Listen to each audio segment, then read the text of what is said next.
आज officially year 2 का start होने जा रहा है। ईयर 1 अगर किसी ने नहीं देखा तो पहले जाकर वो देख ले, क्योंकि अगर वो नहीं देखा होगा तो ये भी समझ नहीं आएगा। अभी तक टोटल 4 वीडियोस बना चुका हूँ इनजस्टिस की। पहली 3 में हमने ईयर 1 को कवर किया और 4th में इनजस्टिस का एनुअल इशू कवर किया। ईयर 1 के 36 चैप्टर्स थे और उनकी 3 वीडियोस बनाई थी, और ईयर 2 के 24 चैप्टर हैं तो इनकी भी 3 ही वीडियोस देखने को मिलेंगी। सो Let's get busy!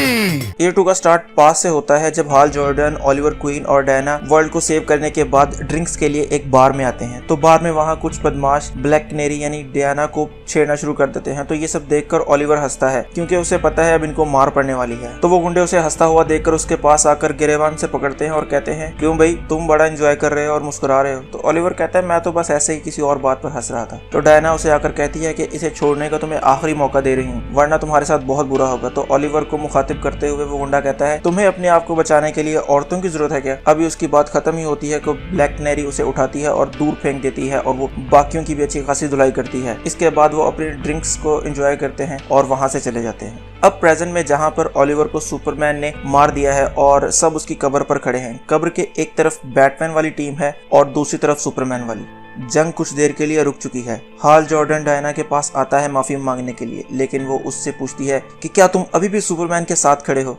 तो वो बताता है कि हाँ, क्योंकि वो एक बहुत बड़े पर्पस के लिए लड़ रहा है, और वो ये कहकर वहां से चला जाता है। डायना वहां से जा रही होती है कि वहां पर सुपरमैन उससे बात करने के लिए आता है। वो कहता है उसने ये सब जानबूझकर नहीं किया, ये एक एक्सीडेंट था, कुछ तो बोलो, ऐसे चुप मत रहो। तो वो उसकी तरफ मुंह करके एक जोरदार चीख मारती है, जिससे सुपरमैन के कानों से भी खून निकलना शुरू हो जाता है। तो वो उसके मुंह पर हाथ रखता है उसे खामोश कराने के लिए। तो वो कहती है, हाँ, मार दो मुझे भी, जिस तरह तुमने ओलिवर को मारा था। तभी सुपरमैन को पता लगता है कि वो प्रेग्नेंट है और वो वहां से चला जाता है। उसके जाते ही वो किसी से कहती है कि क्या लेंस ने रिकॉर्ड किया सब कुछ? तो जवाब आता है, हाँ, हो गया रिकॉर्ड। गैलेक्सी की दूसरी तरफ अर्थ का एक और ग्रीन लैंटर्न अपना मिशन पूरा करके वापस अर्थ पर आ रहा होता है खुशी खुशी के। अचानक उसकी रिंग का अलार्म बजता है। वो रुकता ही है कि अचानक उस पर सिनेस्ट्रो की टीम हमला कर देती है। सिनेस्ट्रो उसे बताता है कि तुम जो अर्थ छोड़कर गए थे और वहाँ सब कुछ बदल गया है, और उसकी रिंग उतारने के लिए उसकी पूरी उंगली ही काट देता है, जिससे वो आम इंसानी हालत में आने लगता है और वो डीप स्पेस में जाकर कहीं मर जाता है। दूसरी तरफ सुपरमैन कमिश्नर गॉर्डन के पास आकर उससे बैटमैन का पूछता है, लेकिन उसे इसके बारे में कुछ पता नहीं होता कि वो कहाँ है। तो सुपरमैन जाते हुए कमिश्नर को बताता है कि अपना ख्याल रखे, क्योंकि उसने अपनी एक्सरे विजन से उसके अंदर कैंसर देखा है। अब सवाल यह है कि बैटमैन असल में है कहाँ?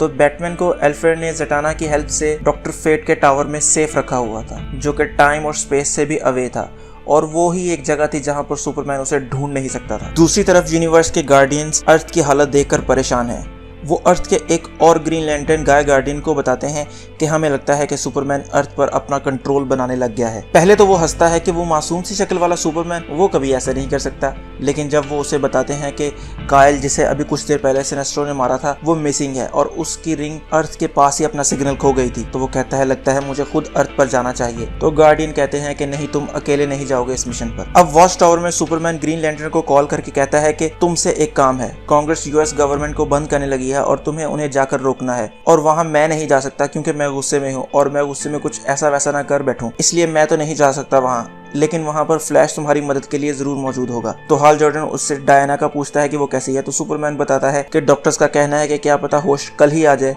और क्या पता होश आए ही ना। तो ग्रीन लैंटर्न और फ्लैश मिलकर कांग्रेस में बिल पास होने से रोकते हैं, और वो ये काम पूरे रोब और दबदबे से करते हैं कि वो जैसे ही बाहर निकलते हैं उनके आगे पुलिस ही पुलिस खड़ी होती है उन्हें गिरफ्तार करने के लिए, कि वहां पर गैंथेट और गाय गार्डियन आ जाते हैं, और गैंथेट सुपरमैन से मुलाकात का मुतालबा करता है। दूसरी तरफ वॉच टावर का अलार्म बजता है और सामने सिनेस्ट्रो खड़ा होता है। सुपरमैन उसके अगले सांस लेने से पहले ही वहां पहुंचता है और उसकी कोई बात सुने बगैर उस पर हमला कर देता है और उसे सीधा ले जाकर चांद पर फेंकता है और उस पर मुक्कों की बारिश कर देता है। लेकिन सिनेस्ट्रो फाइट बैक नहीं करता, और वो सिर्फ एक ही बात कहता है कि मैं यहाँ लड़ने नहीं, तुम्हें वार्न करने आया हूँ कि वो आ रहे हैं, और वो तुम्हारे लिए ही आ रहे हैं। अब हाल जॉर्डन गार्डियन और गाय को लेकर सुपरमैन के पास आता है, जहां पर गार्डियन सुपरमैन को कहता है कि तुमने हमारी कई दफा मदद की यूनिवर्स को बचाने में, लेकिन अब जो तुम कर रहे हो वो सब गलत कर रहे हो, अब तुम्हें रुक जाना चाहिए। मैं जो कर रहा हूँ अपने लोगों के लिए कर रहा हूँ। सुपरमैन उसे गुस्से से जवाब देता है, इसे इनकी मदद नहीं, उन्हें कंट्रोल करना कहते हैं सुपरमैन। गार्डियन उसे मजीद समझाते हुए कहता है कि मैंने बहुत सी सिविलाइजेशन को बनते और खत्म होते हुए देखा है, और उस वक्त अपनी पावर्स का ना इस्तेमाल करना ही सबसे मुश्किल फैसला होता है। कि अचानक सुपरमैन के कान में एक आवाज आती है, पूछो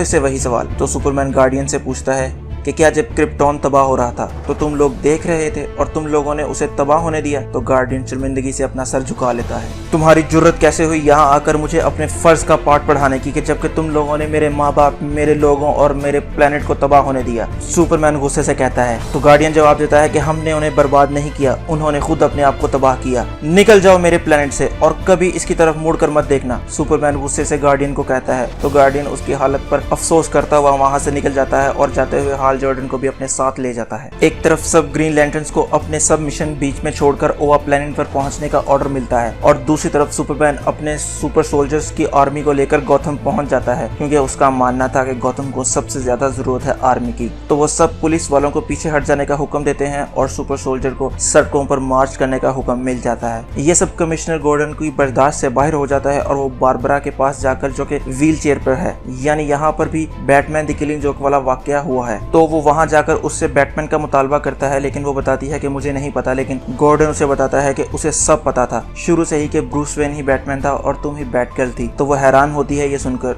तो वो उसे मजीद बताता है कि उसे कैंसर है और वो कुछ ही अरसा जिंदा रहने वाला है। वॉच टावर में सुपरमैन, फ्लैश और लेक्स सिनेस्ट्रो को सेल में बंद करके उसके सामने खड़े हैं। तो वो उनको अपनी कहानी बताता है कि वो किस तरह ग्रीन लैंटर्न आर्मी का हिस्सा था और गार्डियंस ने मुझे अपने प्लेनेट का एक हिस्सा दिया होता पेट्रोलिंग के लिए, और मैं अपने बीवी बच्चों के साथ काफी खुश था कि एक दिन गार्डियंस ने मुझे दूर किसी मिशन पर भेज दिया और पीछे से गवर्नमेंट के लोगों ने मेरी दुनिया तबाह कर दी और मेरे बीवी बच्चों को कत्ल कर दिया और उसे खुदकुशी का रंग देने की कोशिश की। लेकिन मुझे सब सच मालूम था, तो मैंने सबको मार दिया और गवर्नमेंट को घुटनों पर ले आया उनके। तो इस पर गार्डियंस ने मुझ पर हमला करवाया और मुझे टॉर्चर करके मेरी रिंग भी छीन ली। सुपरमैन उसकी बातों से मुतासिर हो रहा होता है, लेकिन फ्लैश और लेक्स उस पर ट्रस्ट नहीं करते और वो सुपरमैन को भी समझाने की कोशिश करते हैं। तो सिनेस्ट्रो अपने सेल से निकल आता है और कहता है कि तुम लोग मुझे सेल में कैद नहीं कर सकते, मुझे पता है तुम लोग मुझसे डरते हो और मुझे अपना दुश्मन समझते हो, तो ये लो। वो अपनी रिंग उतार कर उन्हें दे देता है, क्योंकि यही एक तरीका था उनका भरोसा जीतने का।